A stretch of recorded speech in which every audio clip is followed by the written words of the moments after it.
or girly drinks. We drink beer and beer and beer, beer, beer. No Yeah, champagne baby. or girly drinks. We drink beer and beer and beer, beer, beer.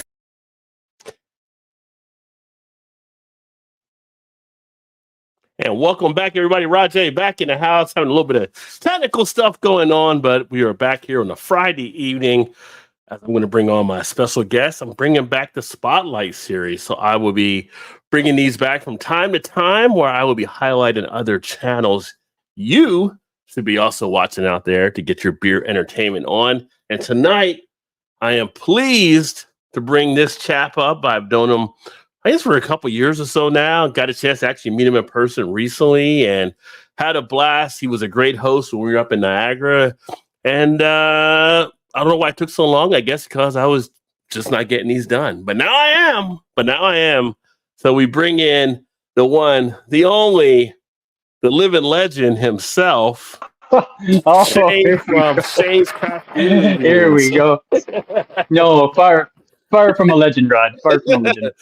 Welcome, my friend. Great to have you on. First time having you on here for the live stream as we these spotlights are all about you as the presenter and the things you do on your channel. So hopefully we'll share some good things about what you're doing. So don't hold back and we'll have a little fun. We'll drink a little beer and hopefully everybody has a good time.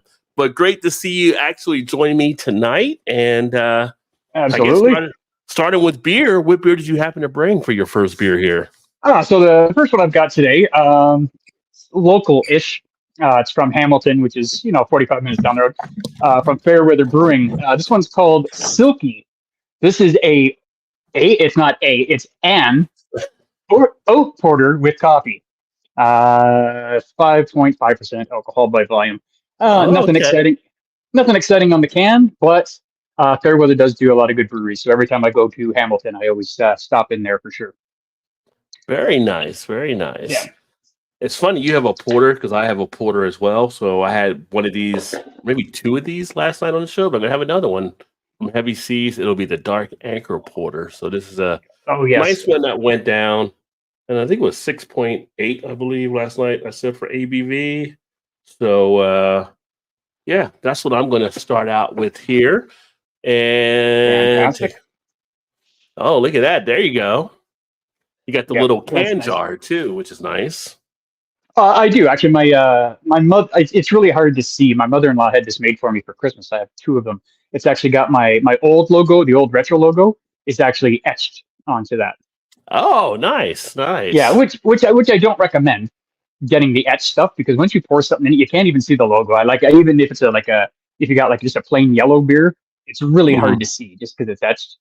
So I'd recommend doing kind of like what you did with the colorful stuff on it, because no matter what's in it, you still see your logo or whatever like that. But it was a gift, and I appreciate it nonetheless. So yeah, definitely. You can't hate on that for sure. No, absolutely not. Have a few guests arriving. We got Adam and Mercy Beers over in the UK. Cheers, Rod and Hey, Shane. what's up, Last man standing in UK Beer 2 meetup night 1, finishing off the end of a mini bottle share. Very nice. Very nice. Yeah. Paul, you know Paul, PA Brew News is in the house. Paul's great. I love Paul. I was so excited to meet him last month. He was one of the guys that I was like, he's a must-meet guy. Great guy. Yeah, absolutely great. I love meeting him. He's awesome.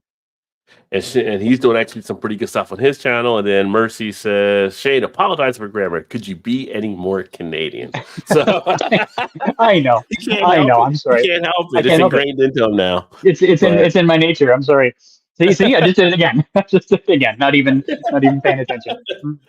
But what I'll do is I will put Shane's link here in the chat as well. But we're going to talk about his channel and the things that he's doing on YouTube. In fact, I'm going to pull his channel up here so we can take a look. And this is, oops, wrong screen. There we go. This is his channel. If you're not familiar, give him a look, check him out. Let me put the link right in here.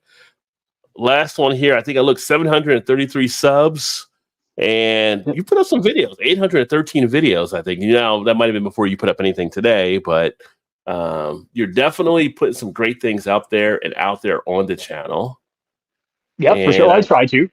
Yeah.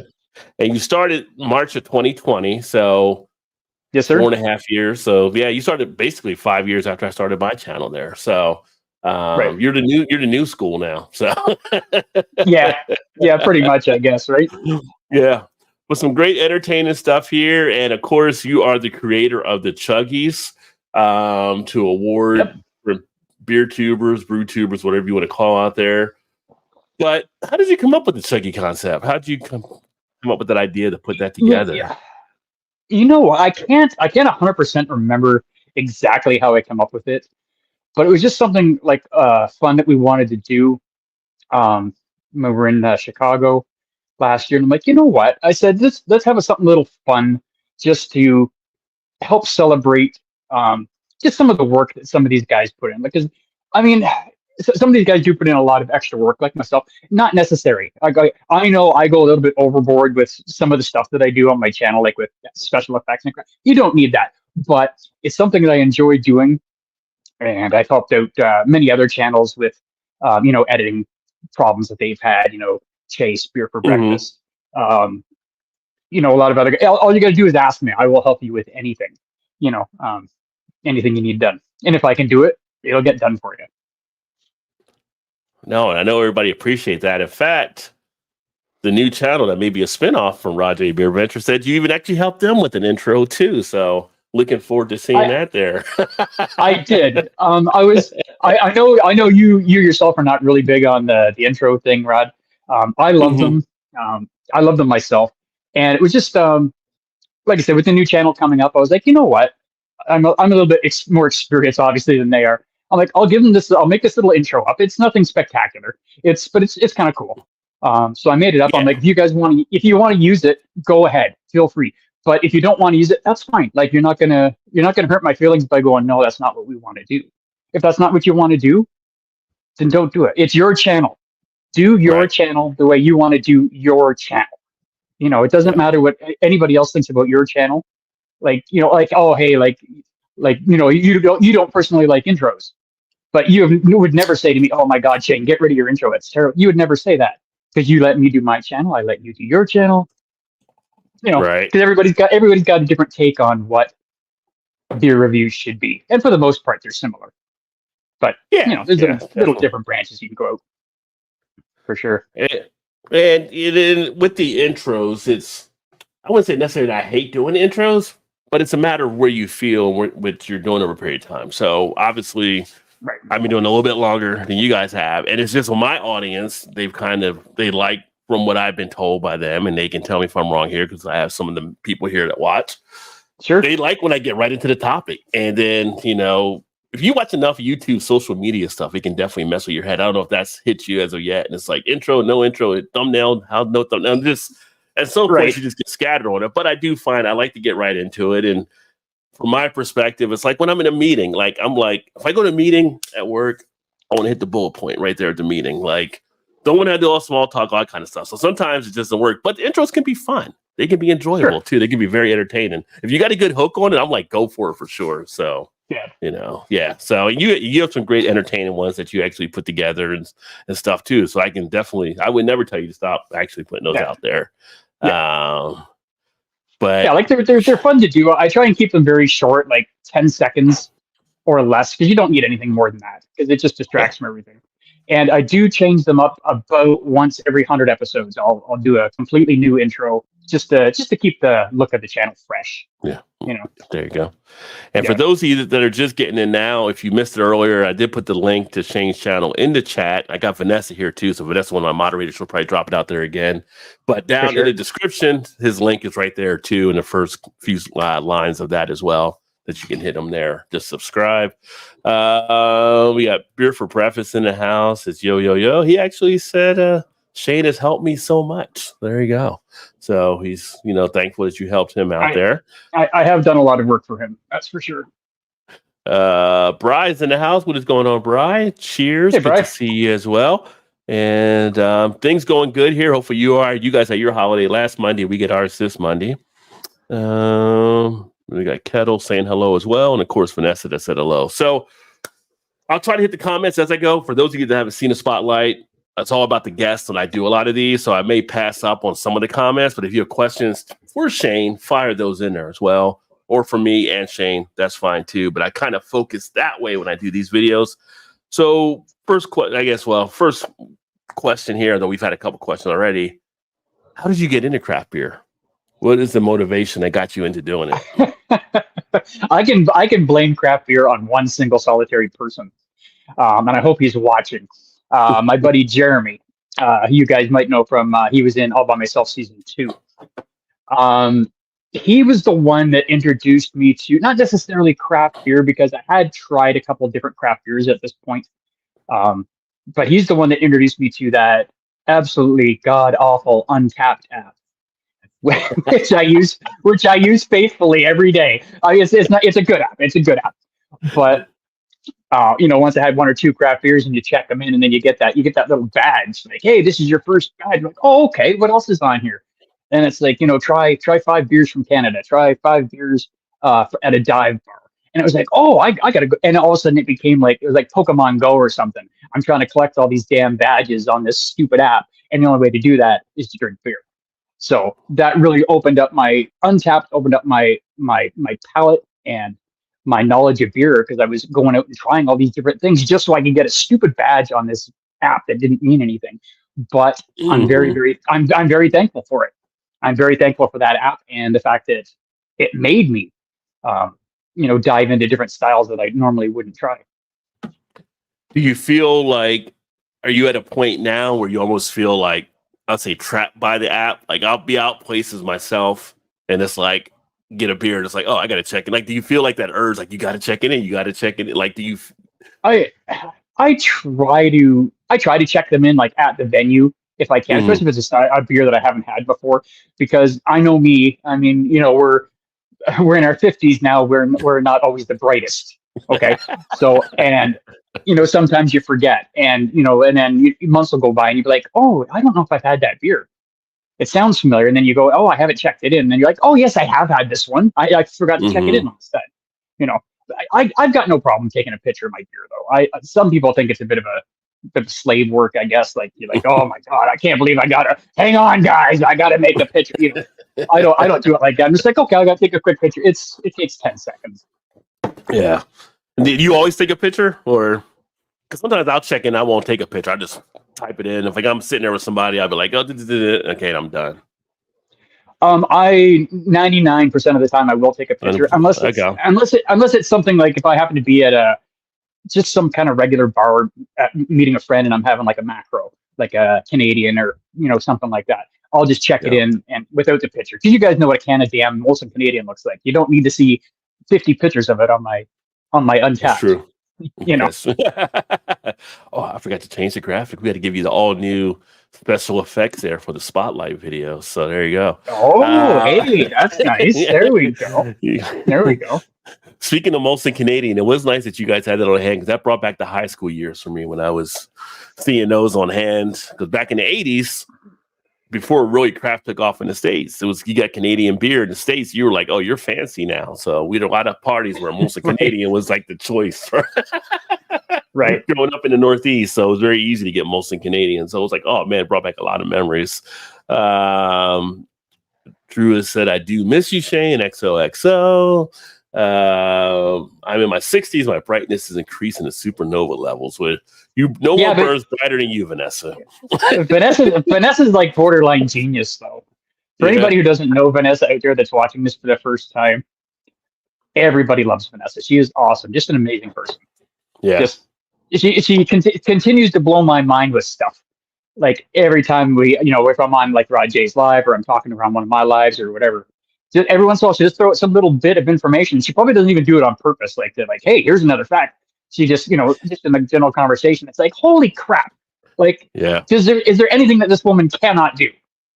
Yeah. Like, really? Yeah. Amazing person. 62 great years around the sun, about to make it 63. So here in December. There we go. Sammy says, good day. And then that says, back in the 80s, I was flying all over Alaska. Yeah, you were definitely traveling and everything with the military stuff. Absolutely. She's been a lot of places. But as far as the craft beer then, so what is the first craft beer that set you on your journey? Because Untapped got you kind of going when you got that stuff, but was it that beer or was it another beer No, I think that it really was made you dig in deep? I think it was, well, much like everybody. I mean, if you guys are like a macro drinker, like you drink your Coors Light, your Molson Canadian, stuff like that, and that's all you've drank your entire life. When you start getting into craft beers, obviously there's a lot of different flavors. There's a lot of different things that are different than a macro.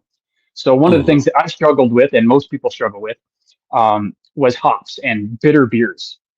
So like IPAs and stuff like that. And I could never quite get the taste for them. I was like, how do you guys drink this crap? And then actually the same day that I got hooked onto the Untapped app with my buddy Jeremy, I happened to have a can of beer. It's called Lone Pine from Sawdust City Brewery. Okay. It's West Coast IPA.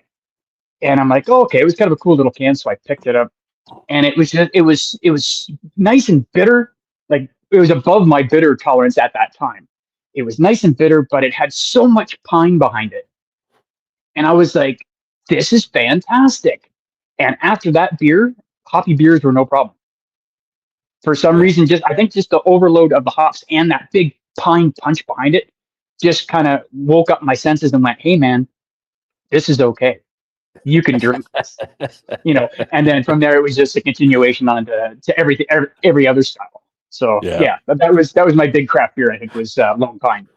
That was the moment the door opened and you saw the light. You're like, okay, I'm going to go down this path. That's right.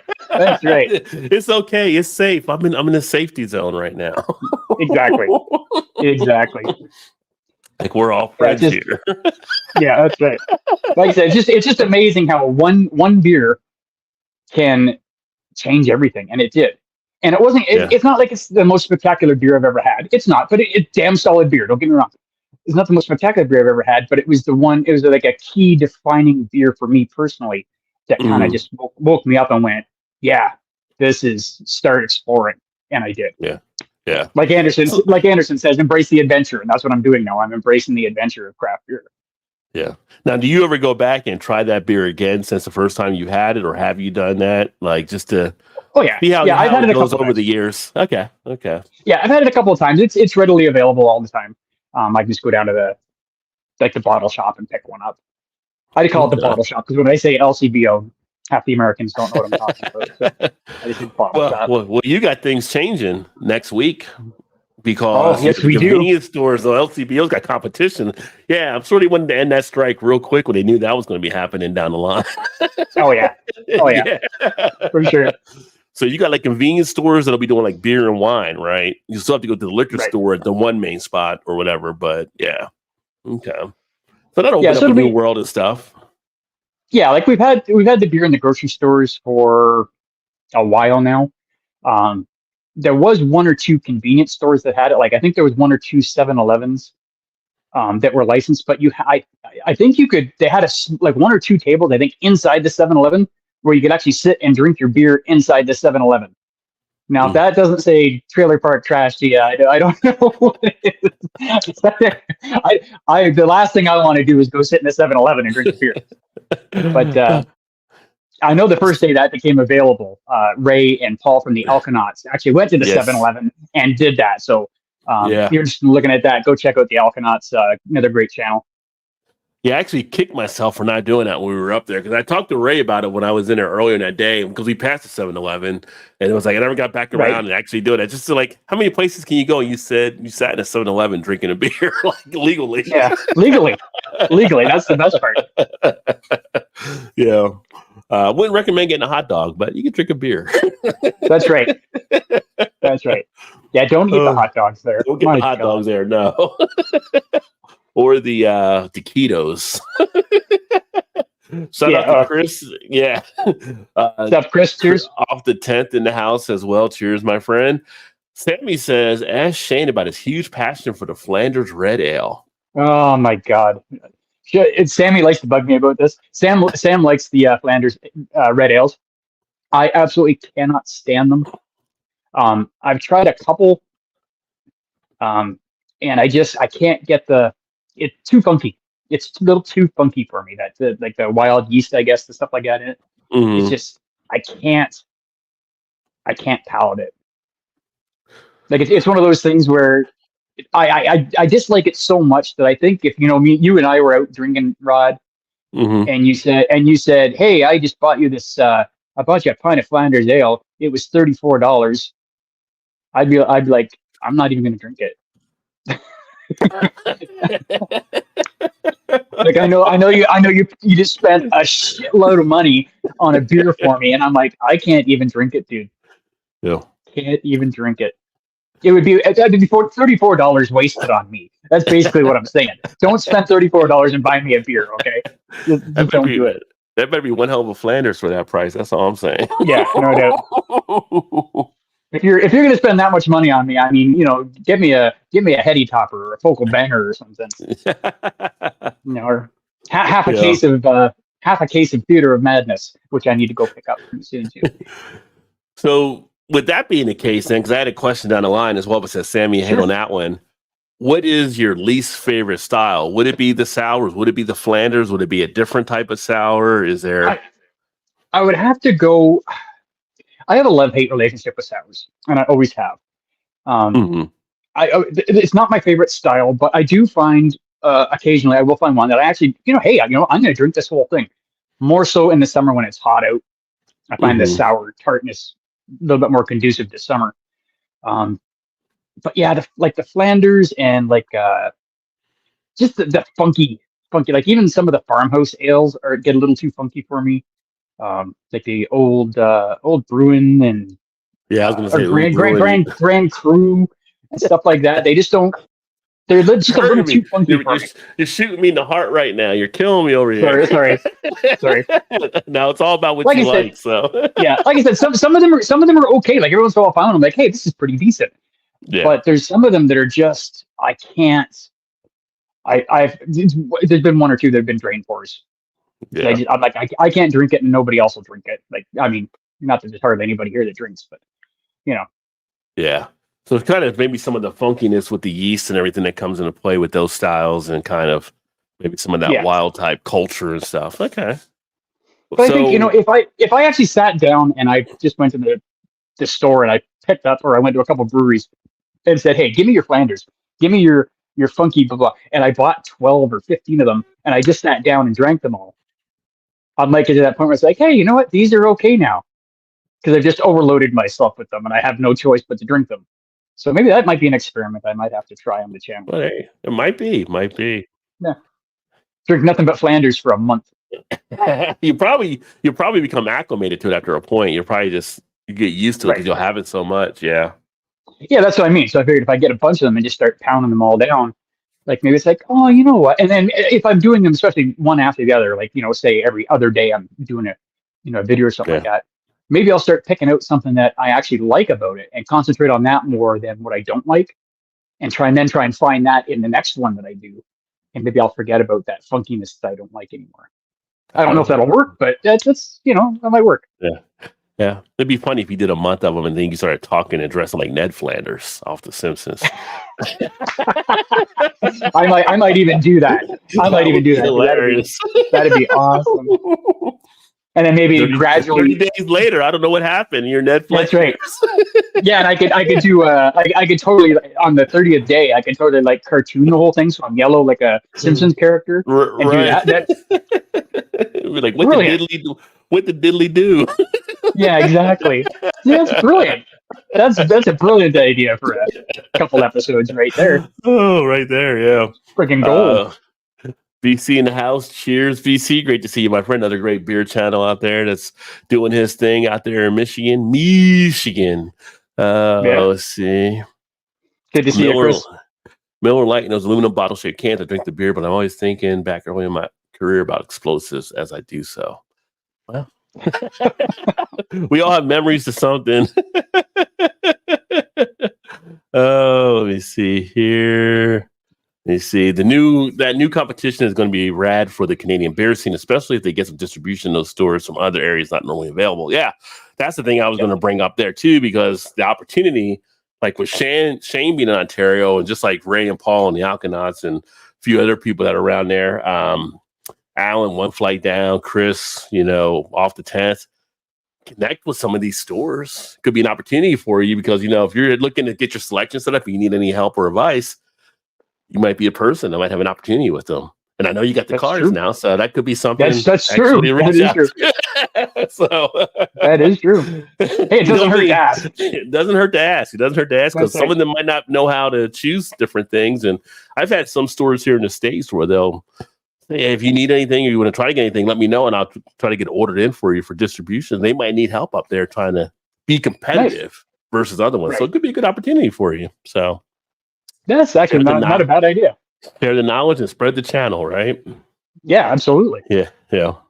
So on the other end of the, just looking here at some of the comments, Vanessa had a red ale at the Coors Factory in 87 April. Yeah, you go to the Coors Factory, probably other stuff that they don't sell, just like a lot of breweries do. You're like, I didn't know you guys made this. It's funny, when I was in Niagara, I went to the one restaurant that Thursday night by our hotel, and I had a red ale and didn't even realize it, but it was like, I want to say it was like Molson, I think, that did the red ale. I can't remember the name of it offhand. Began with the R. You probably know it offhand. Yeah. And I was like, Ricker's red ale, right? And then I looked in the thing. Oh, I didn't realize this was a Molson beer. So it was pretty tasty. Sometimes macros get missed because you just think of the main macro label, but it was all right. It's pretty decent. So knowing that, how you feel on the other end of the spectrum, and I'll make it a little easier for you. Like, what are your probably top 3 favorite beer styles you enjoy the most that you've come to enjoy over the years? Well, obviously the IPAs. I love my IPAs. I'm going to throw pale ales in that category too. IPAs, pale ales. They are different. It's slightly different, but it is a pale ale still. So I mean, right. Like those stouts. I love a good stout. And past couple of years, I've really been getting into the pumpkin beers. Okay. I enjoy this time of year when the pumpkin beers start coming out. I'm always trying to find, the latest good pumpkin. Some people don't like pumpkin. That's fine. If it's not your thing, get an Oktoberfest beer. Those are good too. Yeah. But I love pumpkin beer, especially this time of year. I mean, this time of year, we're getting into the darkers, the porters, the stouts, the pumpkin beers, stuff like that, the Oktoberfests, the Marzens, Yeah, so I have to go. Go ahead. Oh, I was just going to say, so I'd have to go like IPA, stouts, and pumpkin beers are my top three styles. So we can expect probably a influx of pumpkin beer reviews on your channel because it is that time of year where you basically have them showing up everywhere. Yeah, as long as they're new, because I know because sometimes we'll only see like 1 or 2 new ones. Mm-hmm. This time, I really don't like to revisit beer reviews that I've done like a year ago, if I can avoid it. I did do one Theater of Madness. I did do twice, but that was only because the first time I did it, that was my first 5 that I've ever rated on my channel was that beer, 5 out of 5. And then a year later, I did it. I reviewed it again, but I reviewed it. It was a fresh can versus a can that I kept for a year, just to see what the difference was. Okay. Yeah, because the Theater of Madness is a little bit different. It's not a pumpkin ale. It's a pumpkin lager. So the style's a little bit different. So I wanted to see how it would hold up after a year. Yeah. So what has been like, I'll keep it with the 3 concept. So what have been like your top 3 thus far pumpkin that you kind of have as your top 3 ales? Top 3. Number 1, obviously Theater of Madness. Again, that was my very first 5 out of 5 beer. That's from Flying Monkeys Brewery. The pumpkin ale from Great Lakes Brewery in Toronto, not the American Great Lakes Brewery, the Canadian Great Lakes Brewery. Another amazing pumpkin beer. And then it's the rest of them are just those 2 are just a little bit above everything else. Mm-hmm. So I'm just going to give you the top 2 because the other 3 there's so many amazing ones. They're very, very close knit. But Theater of Madness and like I said, the pumpkin ale from Great Lakes Brewery, definitely my top 2 pumpkins so far. Okay. We'll see what they have out there this year. Maybe there's something else that's going to just blow my mind. Who knows? That's the great thing about craft beer. You never know. Someone says, "What's your favorite beer?" I don't know. It could be the next one in my hand. I mean, because it happens. It happens that way. Yeah. Well, there'll be some happy exploring. I know. So one of the things I ask people, and I'll give you a second if you need to think about it there too. So if I had to drop you off on an island and you had to assemble a 6-pack of beers to have on you, what beers would you put in for your 6-pack? Wow, I'm only allowed to bring 6? Yeah. Okay. Well, number 1 and 2 would have to be a focal banger and a heady topper, for sure. Okay. Absolutely fantastic. Um, See, now that I'm on a deserted island, I'm debating the Theater of Madness now because it's going to be really Ooh. freaking hot. It's going to be really freaking hot down there. So maybe I might be trying to lean towards maybe like more like Mexican lager or something light. But if they're the only 6 beers I'm going to have, you know what? I'm gonna throw in a bottle of one of the Bourbon County uh, series, the Bourbon Okay. County. The brand stout. All right. Yeah, only because it's higher alcohol. And if I only got a couple, maybe I want to bang up the alcohol. And the Goose Island Bourbon Bounty series is amazing. Yeah. They're all fantastic. So that's 3. Let's throw in. Oh my God, I don't even know what else I want to throw in there. Maybe a nice. Throw in a Molson Canadian, throw in a macro in there just for what the hell sakes. Just for what the hell. And then drinker. Yeah, just and then the last 2 maybe we'll finish off with maybe a couple little session IPAs like Detour from Muskoka Brewery is a nice session IPA, nice and refreshing. And you know what? For the last one, because this is my last 6 anyway, I'm gonna try and find the sourest goddamn beer that there is out there. I'm gonna throw that like makes you pucker, or what's another really big one? Makes you pucker, or something like that, because it's gonna be so hot on this island. It's probably gonna be refreshing. So I'll just to mix it up, throw in a sour just to. Yeah. Well, I didn't say what Just time of year it had to be. It wouldn't have to be a hot island, possibly. You could just an island, just to. Well, see, if it was an island up in the Arctic, well, that's just going to change all my beers now. Now it's all stouts. Now it's all 15 and 20% stouts all of a sudden. That's all you're getting out of me up there. And then Vanessa will love your choices for that. So she's definitely stouts number 1 for her. We'll throw we'll throw a Dragon's Milk Stout in there. Why the hell not? I know how much she loves that one. So yeah, yeah, it's always interesting. Just kind of you had to think in a thing. I throw that out to everybody. It's kind of like a 6-pack you'd have to put together. So it's a good mix. Definitely the IPA. Yeah. So are you more? So I feel you're definitely more to the West Coast IPA than the East Coast, which makes Sammy happy, I'm sure, watching. So so what is it that draws you from more to the West to the East? You think is it just like the hoppiness, the pininess, the resiny quality versus the fruit forward type?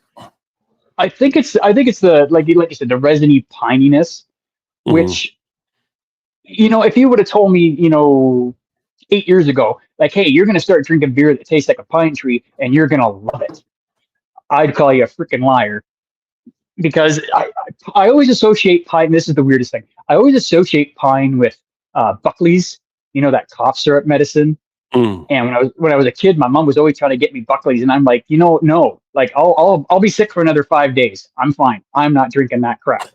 I'll take the extra 5 days of being sick, because that's how much I hated that pine taste. And now here I am, and I go out of my way to like get pine now. It's really weird. Yeah. I mean, not that I don't like East Coast. I do enjoy a nice hazy, juicy East Coast. Like heady topper, focal banger, any style like that, a nice juicy hazy IPA. I do like that too.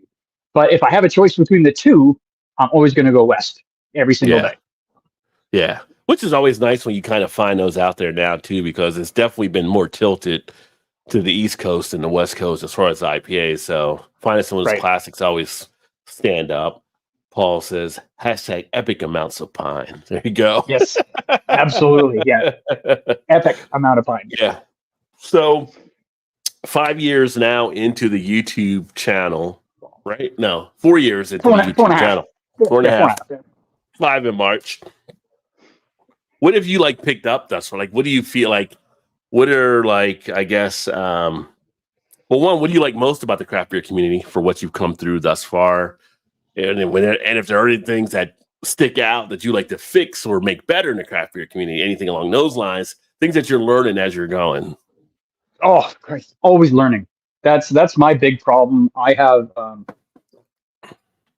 problem where I have to learn stuff all the time, because if I don't, I get bored. And that's one of the reasons my wife gets pissed off at me all the time, because, every 3 months I have a new hobby. I'm trying something else. Like it's, from, I'll give you just a quick little list here. I've done, craft beer reviews. I used to do a horror game channel. I trained to be a flair bartender. I worked as a magician for many years. Just like I used to run the disc golf club here in St. Catharines for a bunch of years. And half of these things are just out of the blue. It's like, oh, you know what?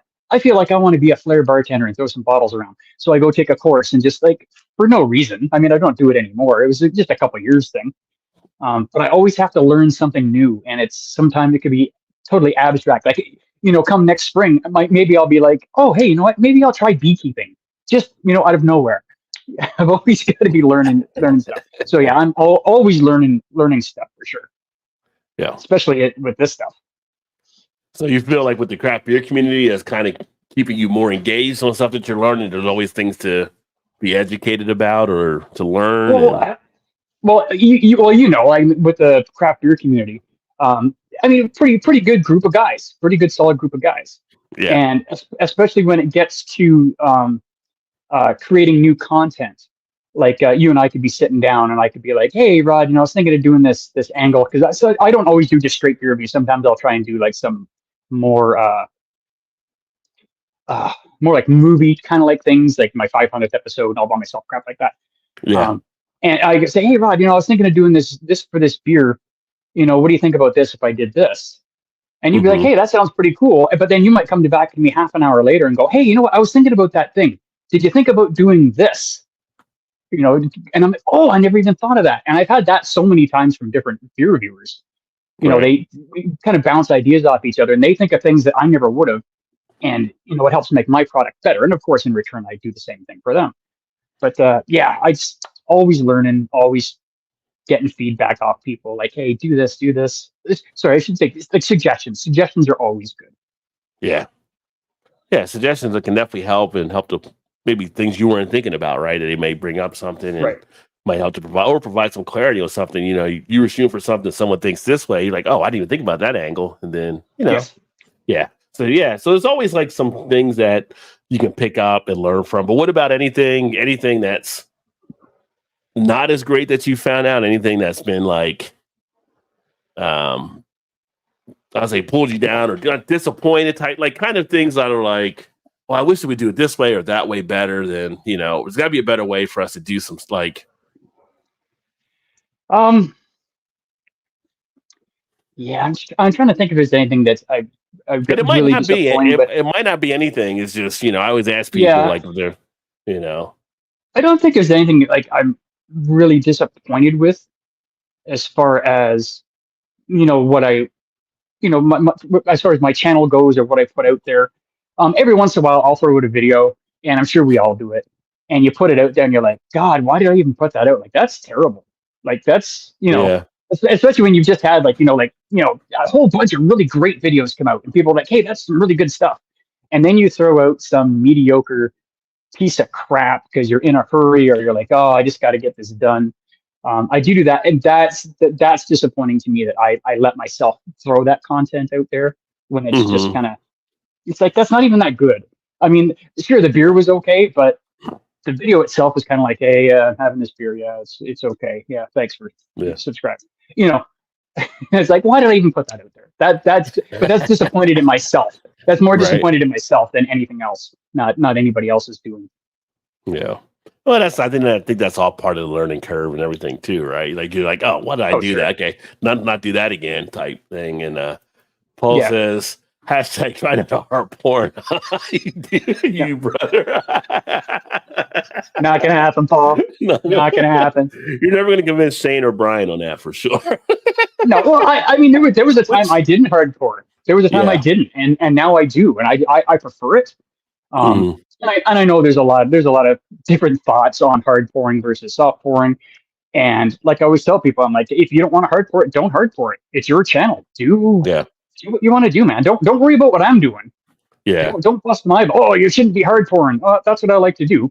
If you don't want to hard pour on your channel, don't do it. Yeah. I mean, it's that simple. It's what works for you there. And Like I said, we've talked about it in the past, when we've done stuff and like that, and we were not, it's like, there's different schools of thought on it, right? But the hard pour or Sure, not. And absolutely. the other school of thought is like, people that don't hard pour don't always pour it right either, because they pour it too much up before they put a head on it. And it's like, you got too much carbonation locked in. You're not supposed to wait Right. till it's like 1/8 of an inch from the top and then like go down the middle. You're supposed to do that from like halfway in the Right. glass. So Right. they don't have it all right on that side either. So, But again, maybe that's what they're going for. Some people like a lot of carbonation, and they're trying to save that carbonation in their beer. I get it. It's not for me, but that doesn't mean don't do it like that because that's wrong. No, I would never do that. It's you do you. Like if you want to sit and drink Coors Light all day, you go right ahead. If you're having a good time, I'm going to be like, hey, maybe try this. I'm always going to say, hey, try this. It's a session IPA. It's something a little. I wouldn't give them like a Sinister Minister or anything like that right off the bat with 95 IBU on it. But it's funny because of the people that I've spoken to over the years that kind of work in some of the bars, the beer tent, all that kind of stuff. People working in breweries. The reason some of it ends up happening is because people are thinking they're getting screwed so much. They're trying to squeeze everything they can out of that beer, and it's like, I don't want to hear it. I want to be all of it. And it's like, so they're like, they feel like they have to do it sometimes, but it's like, but sometimes they're not trained to do it right either. So that's right. But like people, like, you're not losing anything off of that. Like I don't know. My thing is, you should have at least a 2-finger head or so, depending on the style. Some styles like a sour, and that's not going to really give you a huge head, but you want to get the aroma and you want to get the notes and all that kind of stuff out, and you want to get the CO2 out. So yeah, at some point, but people are going to do what they're going to do, and then they'll be like, you feel bloated later on. I wonder why that is. Well, you didn't get enough of the carbonation out, but that's right. And see, and that right there is half of the reason that I do it. So I want to get rid of just a little bit of that extra carbonation in there. Just I mean, everybody knows. I'm not even going to go into it, but I want to get rid of just a little bit of that carbonation, and I do want to bring up all those aromas, because that hard pour just they pop up like no tomorrow. But again, that's just me. My way's not everybody's way, and that's okay, and that's okay. Yeah. Paul hashtag hard pour. Just so you know how I pour it down my neck. That's what is all important. We are wrong. Cast pulls only. There you go. And Paul said, that's not necessarily wrong either. Cast pours only. And Paul, that's not true either. Most of my videos are terrible. My channel's a trash dump. Paul is I think Paul's got a good channel. Don't listen to Paul. Oh yeah, he just had to give you some hell there, brother. But Paul, I think, is now, and you can correct me if I'm wrong, Paul, I think you're around 18, 17 away from hitting 1,000. So that pushes. I think he's under 15 now. Okay. Or is it under 10? I saw something earlier. I think he posted something, and I think it was 10 or 15 away from 1,000 now. Okay. He's right close to 1,000. I think it might be 10. I think 10 might have been actually the number. Oh, so good on you, Paul. I hope you hit that by tomorrow, dude. Dude. Yeah, definitely. You deserve it, my friend. 12 years he's been doing YouTube. He definitely deserves it. He's been around a long time. Yeah, he definitely does, for sure. Yeah. Don't let the long hair fool you. Yeah, he's a good guy. Don't let the long hair fool you. He's a good guy. Very talented. Very talented. Very talented. I learned a couple new talents that he has that I didn't know last month. A lot of us didn't know. Like, yeah, a lot of talent in that guy, for sure. He said he is 10 away now, so at 990. So another great channel to get 1,000. Yeah. And for those of you also, I'll make mention here because I have people that I will play this on the podcast. So if you're listening on the podcast, make sure you check out the description as well to get the info for Shane's channel, because the link will be in there too. So don't want to forget the podcast audience that also takes a listen sometimes where they're working or doing some other stuff. And I appreciate you playing this in the background as well. Question I had was so being in Canada, for people that haven't been to Canada, might go to Canada, what would you tell people to expect of the beer scene there? What would you encourage about it and thoughts about it? And if you ask a lot of my American friends who have been up here that I've either hosted at the get together or just friends that have come up, they'll all tell you, we make some good beers up here in Canada. There's a lot of good, really solid beers up here. And I try not to differentiate between Canada and the US for a lot of things because to me, it's just one big blob of country, really. Yeah. We're, Yeah. it's there's a little bit of political difference, but as far as everything else goes, it's very similar, except for we don't run Yeah. around with guns. We don't carry Yeah. guns with us, you know, we carry around a bottle of maple syrup, and if we get into an argument, we're like, hey man, why don't we just Right. have some pancakes? Let's just have a beer and some pancakes. That's not hard. Instead of a duel, have a chug off. So yeah. Yeah, yeah, exactly.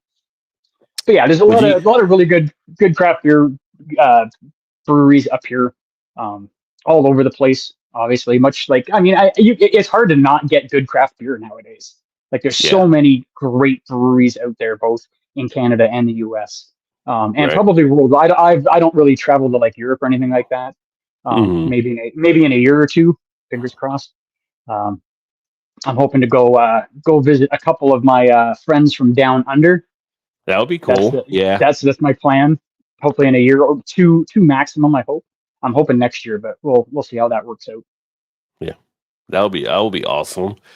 And one of the things there too, with you being there, it's funny. It's like the whole blob thing. It's like it's like the cousin that's not a cousin now because somebody got divorced in the family, right? But you're still like cousin, right? Yeah, it's a technicality, really. But Jonathan, one of the other guy, one of the other good beer tubers out there, Northern Southerner Beer Reviews over in the UK. He had done a video on his channel on TikTok recently talking about an American beer because he loves getting American beers. And that's the good thing. You being in Canada, even though it's like a separate country, you still get the nice influx of some of the American beers up through that area, which is great. Now, you may get charged heavily for it more than you probably should. So, but you do have that access, or unless you're able to come down into the States and visit and be able to take some stuff back, right? But so it is kind of nice that you're able to actually pick those up there too. So I can tell you when I was up there, I mean, really just LCBO was like the thing there. I didn't go to any of the grocery stores, but I mean, a lot of the different spots around town had decent beer on hand. And we went to some really good breweries that definitely put out some good beers, and definitely say you guys aren't lacking for having the beers there. The only thing I'd probably say that area more than like here in the States, you literally like probably bump into a brewery every time you walk like a mile or something, right? Like up there, you're more spread out a little bit, but that's Canada because you got so much land up there too. We do. And again, it depends on what area you're in. Like my particular area, you were here. Things are a little bit spread out, but not ridiculously, ridiculously far. A little bit of a drive, but nothing not handleable. That's for sure. Yeah. So talking about your beer channel, what has probably surprised you the most about the channel? What has surprised me the most about the channel? Right. Yeah. Like things you weren't expecting, or like maybe you get recognized somewhere, or maybe it's just like the support or the. No, I've never been recognized. I'm still waiting for that day. You're still waiting for that day. I'm still waiting for that day when somebody goes, "Hey, are you that beer review guy?" But it could be also like I remember when I first started doing my channel, there were comments that people were made, like excited to see some of the stuff being shared or whatever, or maybe it led to someone else launching their channel because they became encouraged because I was doing a channel. Like, are there things that you come across that have kind of been like, I didn't really expect that to kind of happen for what I'm doing? So anything along those lines yet? Because it will happen. If it hasn't yet, it will happen. Well, I think one of the things I did not expect to happen, and I was a surprise, is that I'm still here 4.5 years later doing this. Mm-hmm. Because like myself and much like a lot of the other guys that we talked to, a lot of us started about the same time, like right when everything shut down for COVID, and there was nothing to do. And we all had similar thoughts. Like I had this discussion with TK quite a while ago, where everything's closed, you can't do anything. So it's like, oh, what am I going to do? Hey, you know what? I like drinking beer. Maybe I'll review beers on YouTube because I don't think anybody does that. And then you start to get into it, and you're like, wow, there's like 5,000 guys that do this, And here you are thinking you have this like original idea. And you're like, wow, this is really cool. And it's like, no, like there's so many guys that do this. So that was kind of surprising. And again, the fact that I'm still doing it, because I did start it because I was when COVID came. I was out of work for like almost 18 months. Mm. And Wow. then once it was a long time. Yeah. Which with And then your once industry is hospitality, so I can see why you would be out that Right. long, right? Yeah. Yeah. So and when I started, I did go back to work full time, and I started working. I thought maybe that maybe the channel would kind of fade off because I'm back into work and I probably don't have time to do it. But I enjoy doing it so much. It's just fun. It's a fun little hobby. I love interacting with everybody. I love meeting everybody. That's probably the best thing about having my beer review channel is meeting people and just being able to hang out. Like I said, in July, or just if I happen to last year I ran down to Detroit because Mallory and Chu were coming through Detroit, and so I drove down there to meet them. I'd met them already in Atlanta earlier that year, and just to hang out because there's so many great people, so many great people. But the relationships are pretty much huge too. Like a big surprise of how the relationships probably over the years have started to form from just you starting out doing a video review. Years later, you got these relationships, and you're like, all that started from me just sitting in the room saying, I'm going to talk about this beer. That's a big thing. That's a big thing. Yeah, for sure. And like I said, a lot of these guys I've been friends with. I've been in this 4.5 years, so I've been, probably over 4 years. Some of these guys I've been friends with, and thankfully, I've been able to meet most of them that I consider friends. Even though just because you haven't met them in person doesn't mean they're not your friend. Because I mean, we have talks like this on lives and stuff like that, where we can get to know each other. We just But Rod and I have met each other in person, and he's amazing, by the way. That's why we call him the legend. That guy is awesome. That's really awesome. So I had to throw that in there. And thank you, Bart, for actually joining. Bart says good evening as well. Great to see you, my friend. Hey, Bart, cheers. Paul says, usually when I get recognized, it's warrant related. Hashtag man on the run. Well, you do kind of have that look, though, Paul. You kind of have that look. So one thing you mentioned earlier, which I was going to get to you down the line anyway, but since it already came up, all by myself, the concept of it, if you want to explain it to the people that are watching here, but then also, what made you come up with that idea? Was it like because you were watching alone on TV and you're like, you know what, let's kick that over into the beer world or something, like the whole concept of it and everything. So I'll give you, if you want to elaborate on that a little bit. Okay, so 2 years ago, I'm a big fan of the show Alone. I don't know if you guys have watched it. If you haven't seen it, it's pretty cool. For you guys who don't know what it is, it's basically they take 10 people and they throw them out in the harsh Canadian wilderness way up north in 10 different spots, and they're allowed to bring 10 items with them, and they have to survive as long as they can by themselves. There's no camera crew helping them out. Like they actually have all this camera equipment that they have to film themselves because there's nobody helping them. And it's basically just a survival show, and I loved it.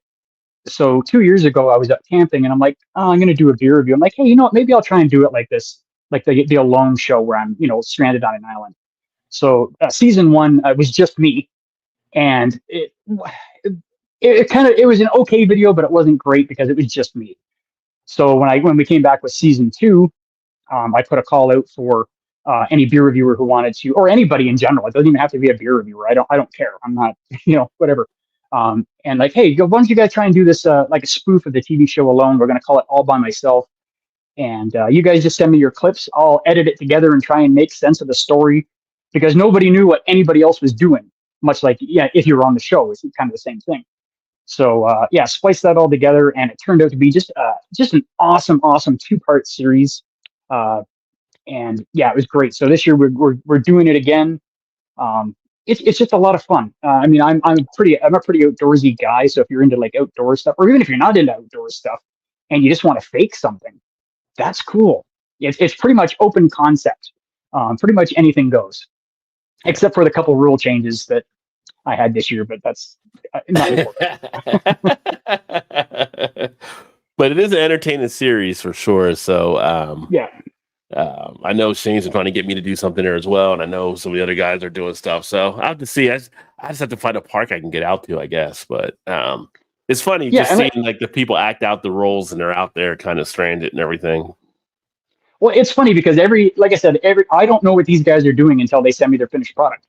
So when I edited, I'm like, oh, how do I stick this together? But some of the just ingenious little things that came out, like even out of last year's episode, and just some like from the key moments for me, if anybody's watched it, or if you haven't, you'll get these key moments. Like when Wayne from Bucks County Beer Review was showing us how to build a fire, and he was doing like a friction fire with a stick, and rubbing the stick. That was I was peeing. I watched it like 4 times in a row. It was so funny. And then you got Dave Stevie. He got the show confused. He thought it was Naked and Afraid, so he did the whole show naked. And kind of thing. And there's so many just really, really good things. We had a fatality on the show. I don't want to give too much away for anybody who hasn't seen it, but there was a fatality on the show. Not a real one, obviously. And there was just so many different things, like Alan from One Flight Down fighting with the bear.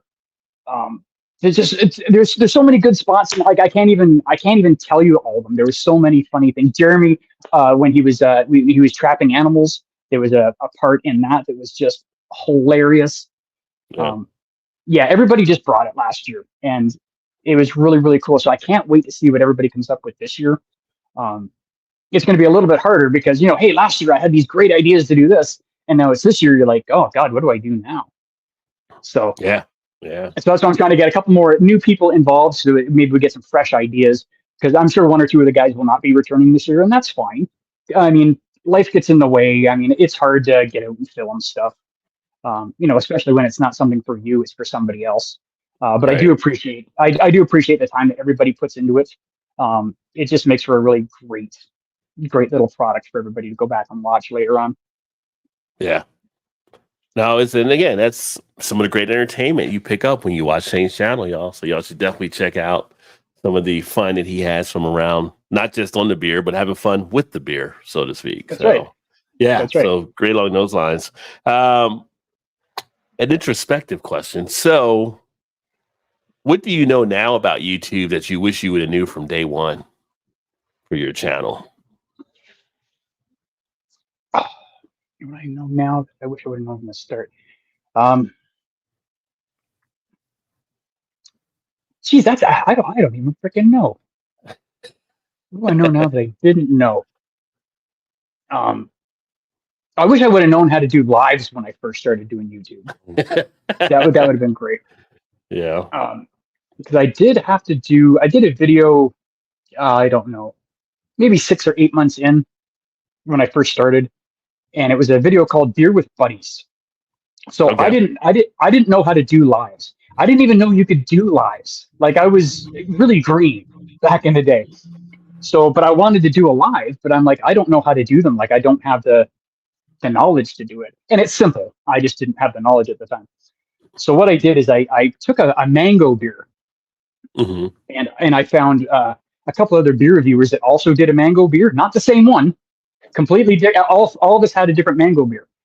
So what I would do is I would put them in like I have I think I had Mad Dan here, or no, I had Drew here and Mad Dan here and TK up in the other corner, just like a picture.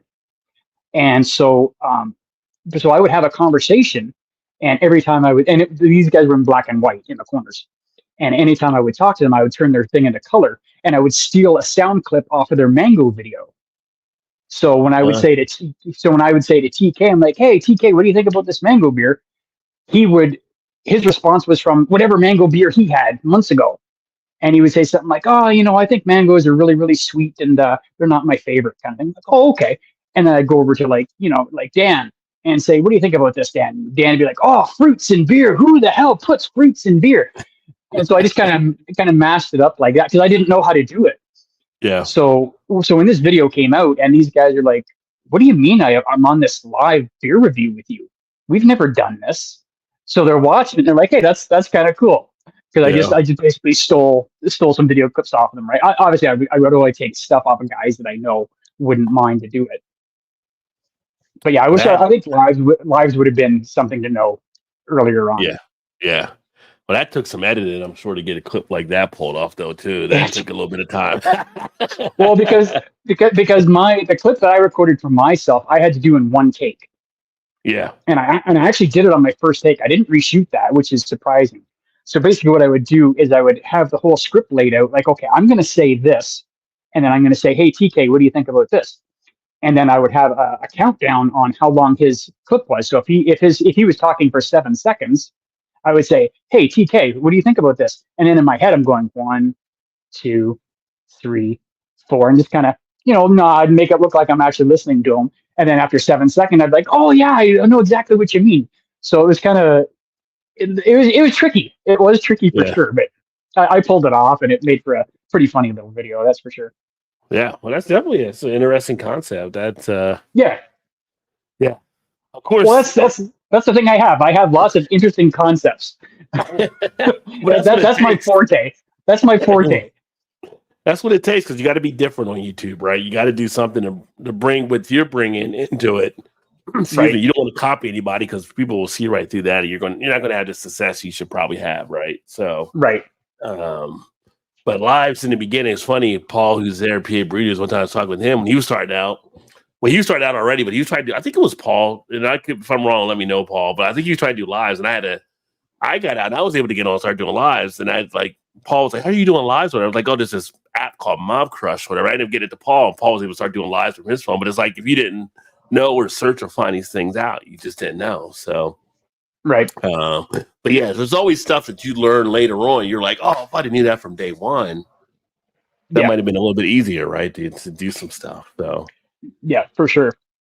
But then, I mean, had I have learned lives really, really early, I'd be curious to see if that would affect what my channel looks like now. I don't think it would have changed it very much. Not very much, I don't think. But it would just be something nice to have known back then. Yeah.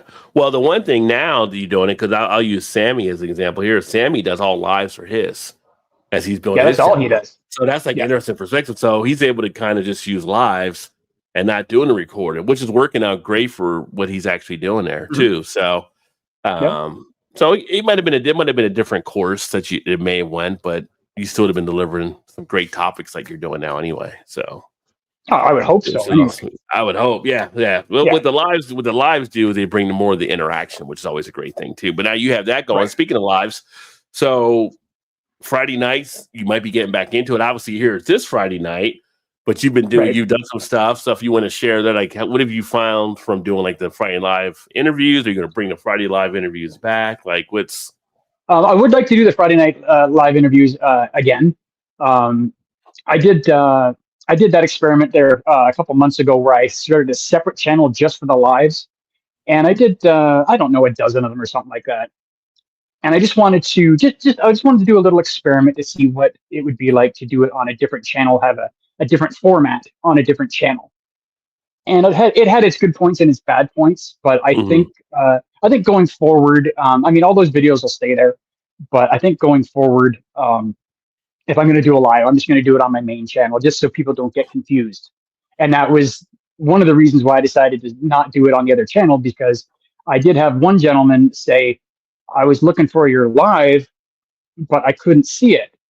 I thought you said you were going live Friday. I'm like, oh, that's on my live channel. So I kind of, I was like, and he's probably not the only one. So I'm like, you know what? Maybe this wasn't the best idea, but it was just something I wanted to try, and you never know if it's going to work unless you try it and experiment with it. So I tried it. It wasn't terrible, but yeah, I'm just going to do lives on my main channel from now on. Yeah. Yeah, I know that. Again, that's all part of the learning process. So yeah, absolutely. Yeah. So that'll be good to see. So something to look forward to there as you bring back some of those that you'll be doing as well. Yeah. And one thing I would say is, now that you're going through all these different beers that you're actually enjoying and you're seeing, and it's funny, my friend Dave Beer Front, he always says stuff. He's like, "Oh, we're just gonna get we do the beer media group and all kinds of stuff." He's like, "Oh, it's just a bunch of guys. We're not influenced like that." You know what I'm saying? Like, if you got people following you, you're an influencer. Like, if you're out there doing none of us like that title, I don't think, for the most part. But at the same point, if people are turning to you and they're watching you and you're sharing good stuff, and they're like, "Oh, I'll try that beer because Shane said this beer did this. I'll try it." You're an influencer. Sure. So having that title, do you feel anything do you ever does that ever come into your mind when you're doing a video? I mean, because are you being more careful how you're doing the positioning of stuff, or it's funny. I didn't even think about that until you mentioned it. I never would have.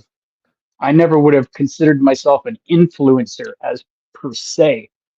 Um, I don't know if I even like that word I don't influencer. think anybody really does, but it's like, I mean, some people say, well, I'm a creator now, not an influencer, but whatever way you want to go, you mean you're creating stuff, but you do have some influence. I mean, there's people as you build your study audience, people are taking in different things. You think about the comments we have between us and other people, and it's like, oh, okay, I'm gonna try that beer. You think it's good? I want to. You're having some influence. I don't know why it's such a negative connotation, except that we try to be modest as individuals, maybe, but because when I think, maybe it's just because of the word. Like when I think of the word influencer, the first thing that pops into my mind is like, some 22-year-old hot girl on TikTok, showing like makeup videos or, something like that. Or, oh, check out this new dress I've got. You guys should buy this. It's on sale at Winners. To me, that's the first thing that pops into my head. I think for me, I think a better word, maybe suggester, not influencer. I'm a suggester. I suggest you try this beer. Well, it goes down to the fact that the Kardashians kind of ruined the word for a lot of people, but yeah, that's true. But no, go ahead. I was gonna say, honestly, I don't think I influence a whole lot of people to try different beers. But I do hope I'm at least, bringing a little bit of entertainment and happiness to them. And even if they're laughing at me, like, oh my God, look at Shane, ha ha, that's fine. I don't care. I've had people laugh at me my whole life because I'm short and skinny, so it doesn't bother me at all. Right? I'm used to it.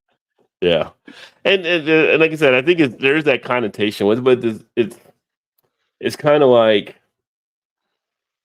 you do this, you have fun, you're doing it, but you never know. Like when I do reviews, from when I did reviews now to when I started, it's not like I necessarily will call something pisswood off the bat like when I first started, right? Because that's kind of carries a different weight to it. Now, as you grow, you're like, sure. Oh, maybe I shouldn't call it pisswood. So you start to break down things a little bit more explainable for people and everything like that and everything. So I think as you grow, you start to realize, what you're saying, does start to carry. I don't say it's carrying a huge weight. Nobody's listening to me going, I'm going to go buy a 12-pack of Sierra Nevada Tropical IPA because Rod J said that's the one that you get. You'll grow, you'll get comments, and people will kind of take your word on trying some different things if you're sharing stuff and they're following you and they're enjoying the same stuff you're doing. So sometimes it becomes a thing in your head. You start to, how do I describe this beer? Because, you don't want to maybe have people think it's the wrong thing because you want everybody to try it themselves. Because like we said, we all have different palates, right? So at a point, that starts to maybe weigh into some of your decision making. Like, how do you want to position it where it's not something you may like, but others may like it, right? So yeah. Well, anytime I come across like a beer like that, like if it's a super sour, which I don't like, or like if I'm drinking like a Flanders or something like that, like years ago I used to be like, oh, this is garbage, don't buy this, But then in the past maybe year and a half or so, when I do one that I don't like, let's say it's a really super sour that doesn't have any flavor except for sour, and that's one of the things that bothers me about some of the sours. I will always say, hey, you know what, this isn't really for me. You guys know I don't like sours, but if you're a big sour fan, you'd probably really enjoy this. So maybe check this out. Right. Because just because I don't like it doesn't mean, millions of beer drinkers around the world aren't going to like it. I don't have the most refined palate in the world, obviously. But yeah, I try and make it a little bit more open where just because I don't like it doesn't mean you shouldn't try it. Because I mean, you watch, I touched on this a couple of weeks ago. You get to watch all these beer reviewers, and after you've watched them for 10, 15, 20 videos, you kind of get what they like personally and what they don't like personally. Mm-hmm. So if a guy's coming on, he's saying he doesn't like stouts. Say he's like, oh no, I don't like the stout. It's garbage. Don't buy it. Well, I'm probably still going to try it because I like stouts. But I think the best way to go, hey, I don't like stouts because of, maybe they don't like coffee. This has got a little bit too much coffee flavor in for me, but the chocolate is really nice. Maybe you guys should check it out. I think that's just a better way to approach it. Yeah, I definitely agree with that there. Paul, I put out there, after all by myself, you need to do a spoof called Beer Factor. There you go. Screw you, Paul. And I mean, screw you with much love because it's a fantastic idea. and B, after I'm done the live here, I'm probably going to go write that down and come up with something. You know, a guy lying in a pile in a snake pit. If he can hold for 5 minutes, he gets like a sparkle puff or something. Nice. I like that. I especially like the fact you called it a sparkle puff. That's pretty awesome. I do like a sparkle puff. Yeah. Yeah, I do. So that's just another big project for me that Paul wants me to do. Yeah. I have another big project in the works that probably won't come through until spring. But I don't really want to give out too much information on it because it's a lot of work. And anyway, well, but yeah, I love doing big projects like that. So I'd be interested in trying that, Paul. That could be. Maybe I'll drive down to PA. I'll drive down to PA and he can help me with it. How about that? There you go. Not that far. It's not that far. Little road trip. Yeah. Not that far, actually. I mean, from Buffalo back down to where he is probably about 3 hours more from Buffalo or something, maybe, if that, 3 or 4. Yeah, so he's like I said, Paul would know since he drove up. Yeah, not too far. Yeah, it's probably like 5 hours at most. Like it's not that far. You know. Yeah. That's drivable. Spend a weekend at Paul's and like, hey, let's do Beer Factor. Yeah. That would be hilarious. Apologize to his girlfriend. Like, hey, I'm going to be monopolizing his time for the next 3 days so we can film this. This stupid show that he suggested. You know. But yeah. I'd be willing to do that. His idea. Yeah. One of the things now with you actually, you know, and to get your input as you purchase beers as a beer buyer, beer connoisseur, all that stuff. What is one thing, like if you were able to talk to breweries, like what is something that you like to see them do more of that maybe they're not doing, if anything? Like, you know, we talk about the date thing sometimes, talk about the ABV sometimes. So is there anything that kind of jumps out to you that's kind of like, why don't breweries do this? Why don't they do that? Or if you did it this way, it might be a better situation. Why don't they make more brown ales? Okay. I like brown ale, so I'm not going to argue with that on that one. You can't find any good, mind you. I did recently find a good, I don't know if that video came out yet. I found a really good brown ale, but I don't want to say because I don't know if that video has come out yet. Brown ales. Another thing I would love breweries to do, and this is a universal thing. It's not just me. When you're putting writing on the can, make it in a big enough font and a proper color. Like don't put silver on white. We can't read that. You know, don't put a pale yellow background with a slightly darker yellow writing on it. We can't read that. That annoys the hell out of me. Hashtag facts. Yeah, I hate that because you've seen like every beer reviewer struggles with it. You'll get the can and you'll be like, oh, okay, so this is what the hell does that say? And you know, Anderson's from Ginger Yeti Road Beers. He's got his flashlight, like he brightens it right up, which is brilliant, by the way. I don't know why I never thought of, you know, if that's what you got to do, that's what you got to do. But yeah, make it readable. Yeah. Not only for guys like us who, you know, are trying to put out content, but you're just your average guy, because the average guy might not know. Like, oh, like he'll pick up this and what's it say on the front? Oak porter with coffee. Okay, what is that? And then they go to read it, and there's like a big write up on the back, but they can't read it because the font's too small or the colors are there's not enough contrast. Yeah. You know, and because that might take somebody to go, oh, I can't read that, and they put it back on the shelf. You've just lost a sale. Don't stand when you own a business. I don't care what business it is. It doesn't matter. Don't do anything that makes you stand in between a customer giving you money. And if it's something as simple as like, you know, you can't read the can, they put it back. You're standing in front of that guy, but making you money. Yeah, you know, and that's all it is. Yeah, not definitely. That's good points right there and stuff too. Because I do see people that kind of struggle with that. I mean, even myself sometimes getting a can and it's like trying to read the label and it's a pink on red type thing or whatever. Like it's blending in and it's like, what the hell? Like I'm not going to mess around with this right now. It's funny just because I'm like, who does your marketing? It's probably somebody with a marketing degree that's just like doing what they're doing. So. Right.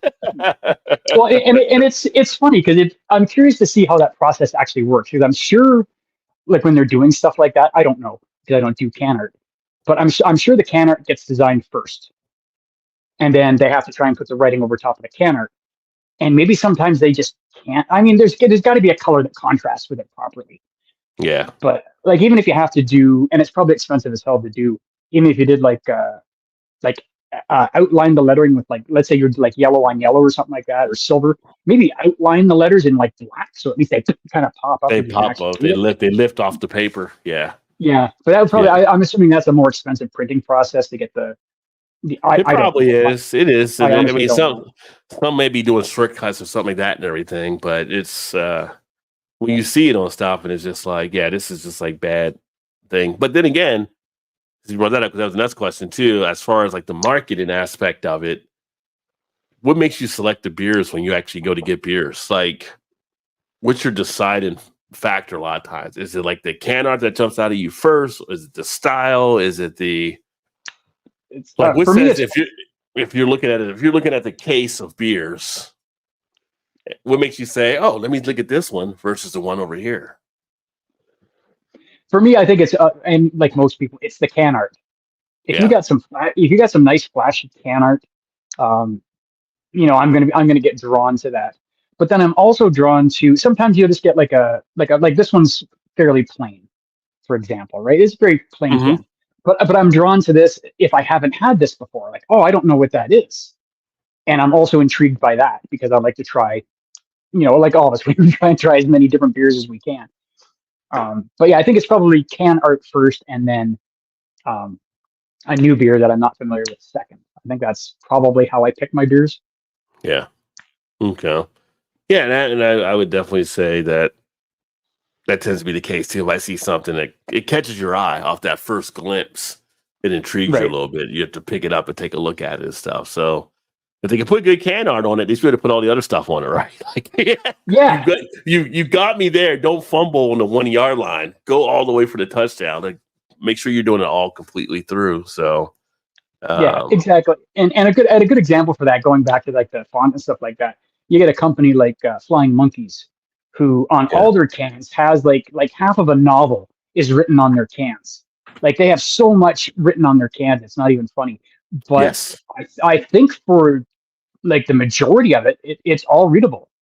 it It's all is. readable the Yep. way they do it. I don't think I've come across one. If I have, it's been one that's been difficult to read, and they literally have a novel on the side of the Flying Monkey stands.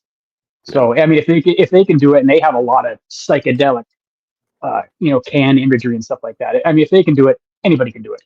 Yeah. Really. Yeah, they really put a lot of stuff on their cans. I'm like, I'm not gonna read. Rogue used to be bad about that with the 22-ounce bottles, putting a whole bunch of stuff on. It's like, I don't know if nobody's gonna read it.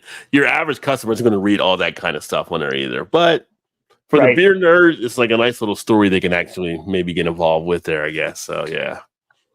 Oh yeah, and like I said, with the Flying Monkeys, it's usually a backstory about, or a fake made up backstory about the name of the beer and how Yeah. they came up with it, or how these aliens came down to Earth and demanded that this brewery makes this and blah blah blah. So they had to make this beer, and this is what they came up with. But Yeah.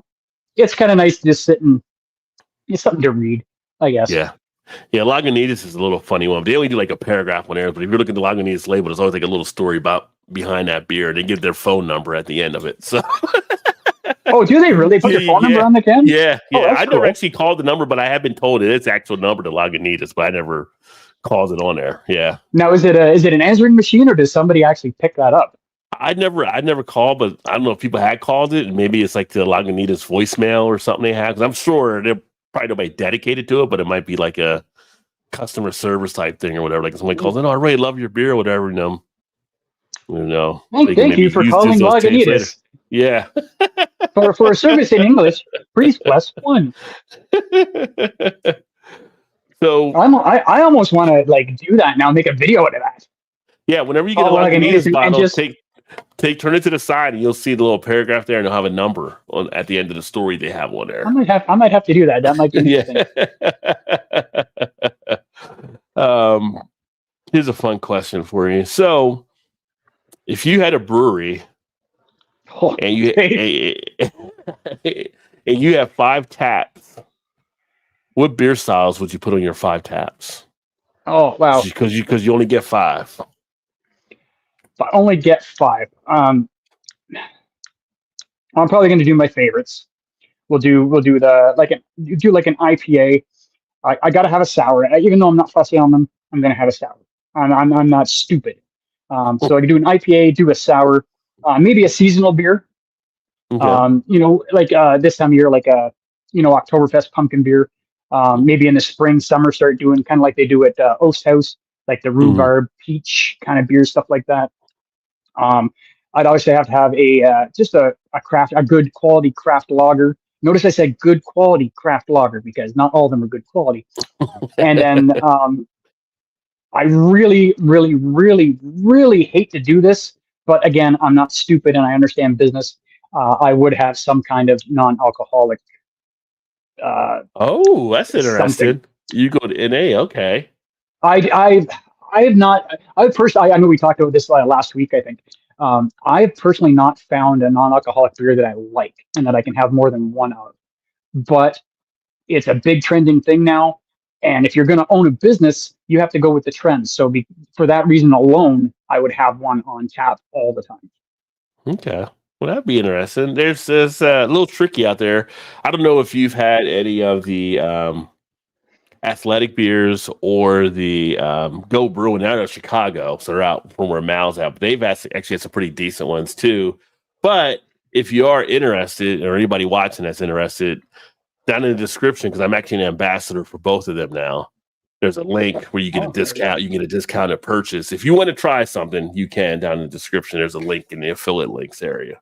But it's definitely changed. Me and Ty were talking about that before. The NA game has definitely changed where you have some different feel out there. Even Dave from Beer Front, he had the Speedway Stout non-alcoholic. He talked about how good it was. Like you'd never thought they could ever pull Speedway Stout off from Alesmith as a non-alcoholic. And it was great. Joe, our buddy Joe, the Beer Patrol, he just did Yep. one on the Deschutes Butte Porter.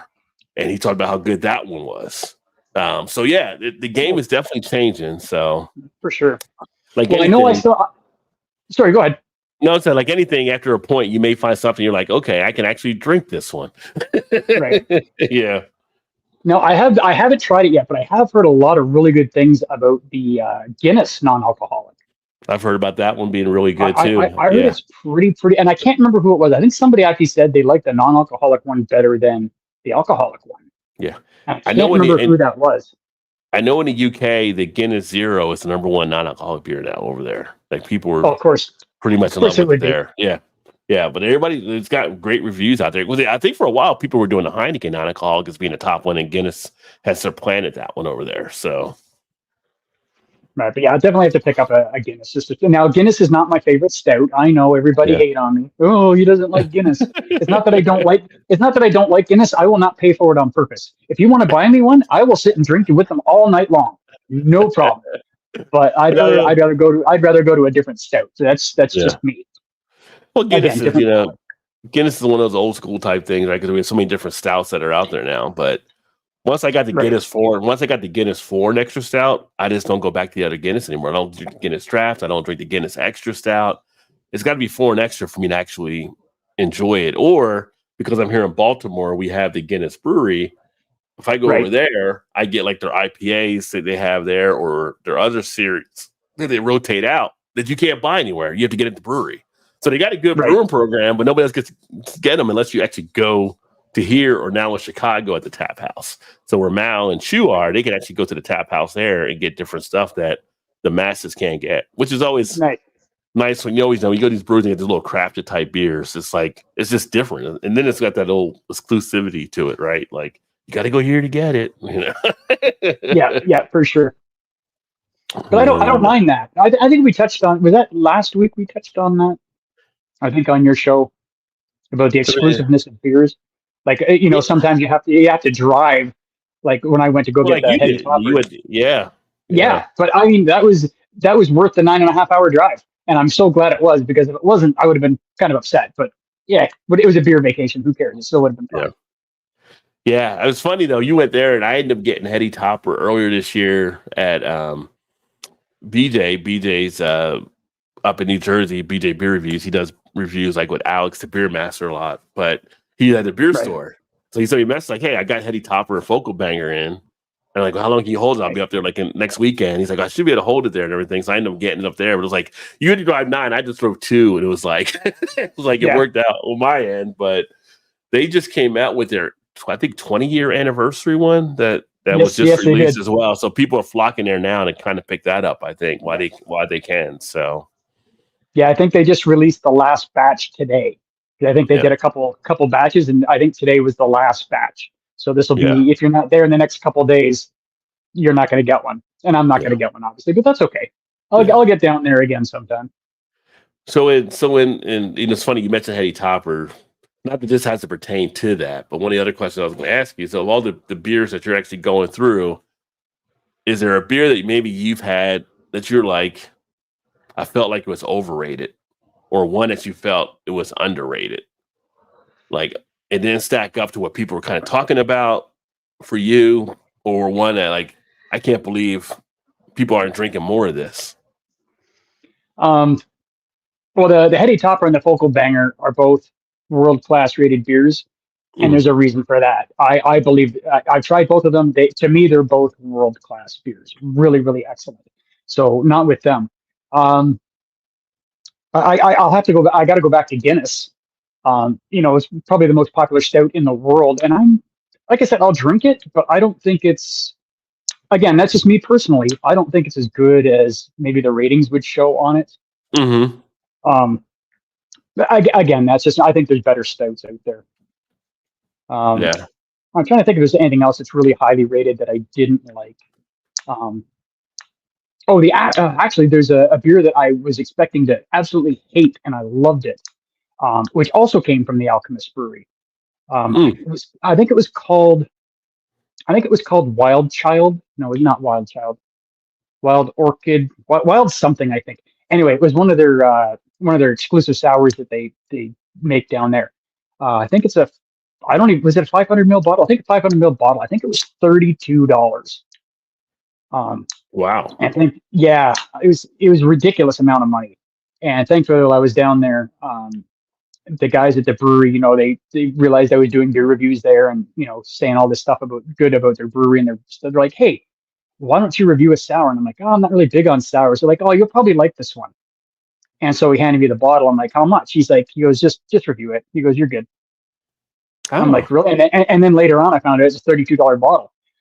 So we sat down and we tried this, and I'm like, oh, okay, it's going to be a sour, guys. It was amazingly delicious. Like, it was sour, but once that sour part went away, the flavor behind it was so amazing. And I think I rated it like it was over a 4 out of 5. Like it might have been 4.25, 4.5. I've never rated a sour higher than like 3.5, I think, in my entire life. And it was just amazing. So that one really kind of piqued my, and if it wasn't so expensive, I would have brought a couple more home. But at $32 a bottle, US, so that's like 497 Canadian dollars or something. No, it's not quite that much. But I wonder what it had to be like a high fruit content or something in there for it to be that much for a sour. Yeah, it was just really good.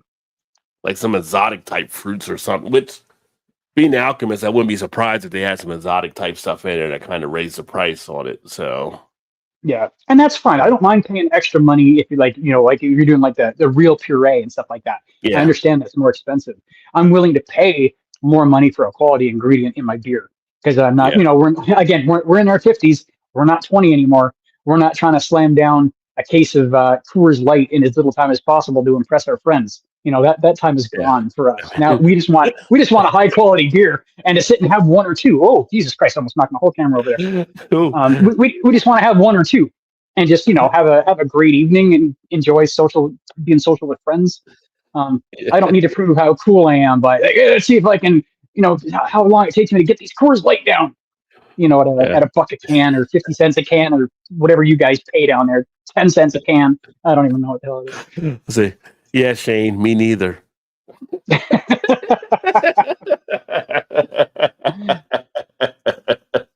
I You don't do that know? anymore. Yeah, not anymore. None of us I is don't do it any gameplay, less. I don't do it right? any less, but I don't Yeah, do it anymore either. I don't do it anymore. Any less? There you go. Like it's like I used to shotgun Coors Light. I still do, but I used to too. You know. Yeah, yeah. You get challenged by some young kid. You think I can't do it anymore? All of a sudden you're Yeah. Frank the Tank all over again. Yeah. Hey, if that ever comes up, if that situation ever comes up for me, I'm like, hey man, I'm gonna tag in my partner TK. He's gonna take care of you. So no, Because no, this has definitely been awesome here. So as far as like going forward, like the channel, like what things are you looking to accomplish? Do you have any goals that are out there? Things you want to bring to your audience? Things that um, you're like, where do you want to take it? Where do you see yourself, like down the line? well, I'm just hoping to just like I said, to me, this is I do my channel as a hobby and a source of enjoyment and just to be able to interact with people.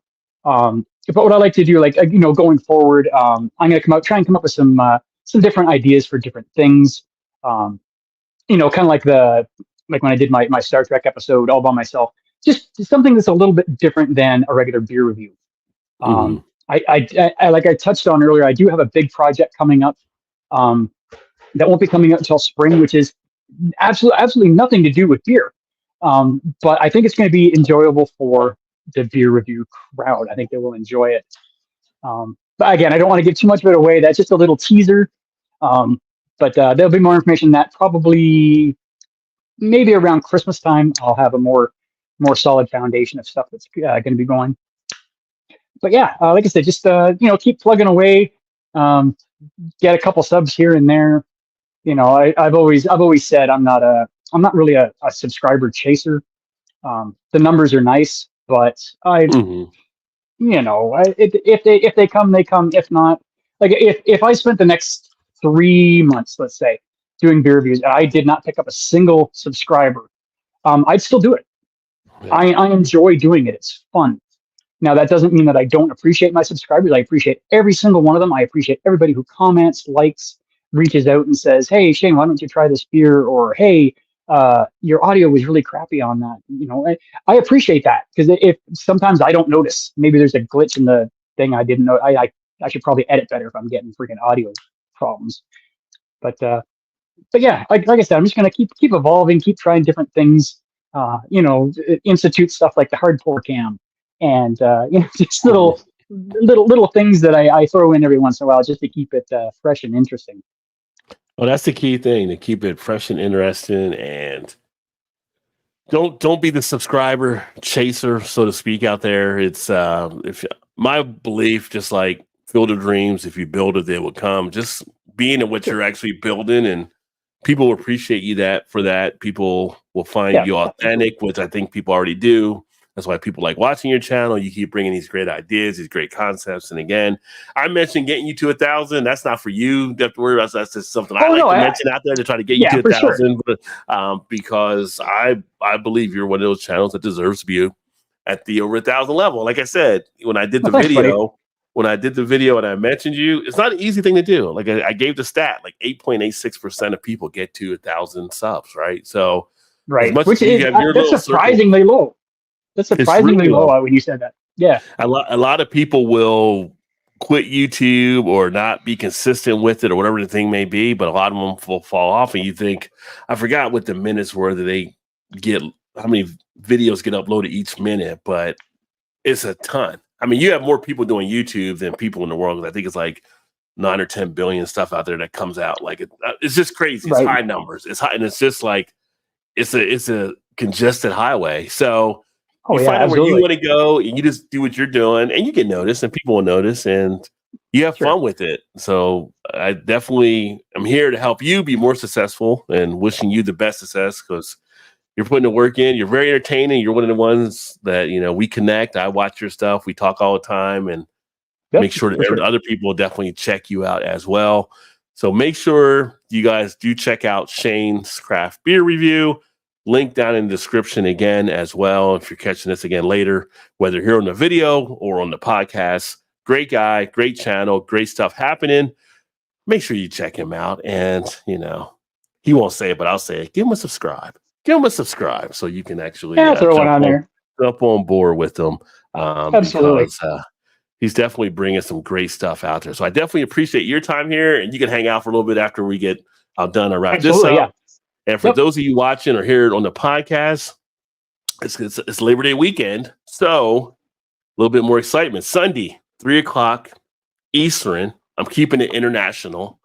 I will have another spotlight here, and this will be with Dutch Beer Geek. So out of I don't know if he's in Amsterdam or the Netherlands. Again, it's all the same over there, but we'll be going international overseas, and we're going to be checking out his channel. So make sure to look for that. It's on the page. I'll have a reminder on the community tab, but that'll be another fun interview upcoming. But thanks for everybody that tuned in.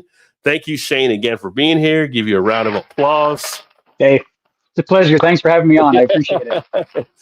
And everybody out there, if you're here in the States, enjoy your great Labor Day weekend. Did you guys have a holiday last week? Did you get Bank Day in Canada? Do you guys get Bank Day? No, we have the same holiday. Labor Day. We have the same holiday. You guys have Labor Day in Canada? I did not know that. I didn't realize. I mean, I know you guys got another Thanksgiving besides ours, but I know you had another Labor Day, the same as ours. So there you go. Yep, Labor Day's on Monday, and then the kids go back to school on Tuesday. Well, all our great friends in Canada, enjoy your Labor Day weekend as well. That being said, we'll go ahead and get wrapped up, and I will see you guys on Sunday if you come back. Cheers, everybody. Cheers, guys.